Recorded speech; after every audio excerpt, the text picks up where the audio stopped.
আসসালামু আলাইকুম। কি অবস্থা সবার, কেমন আছেন? ভাই, আমি কিন্তু ভিডিও বানাই ভাই, কোনো এডিট করি না। মানে যেমন ক্যামেরা দিয়ে উঠাচ্ছি এমনি ফেসবুকে দিচ্ছি। কোনো এডিট, কোনো ফিল্টার, কোনো কিছু এগুলো আমি করি না। এজন্য হয়তো বা ভিডিও ভালো হয় না, ভিডিওতে ভিউ কম আসে। তো সমস্যা নাই, ভিউ কম আসুক সমস্যা নাই, কিন্তু তাও এডিট আপাতত করবো না। সত্য কথা বলতে ওই ইডিয়েট করতে আসলে আমি ওইভাবে পারিও না। মানে কি বলবো, ইডিয়েট করাই শিখতে পারলাম না এখন পর্যন্ত।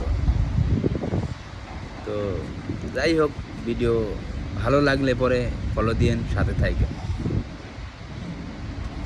ধন্যবাদ সবাইকে ভিডিওটা দেখার জন্য।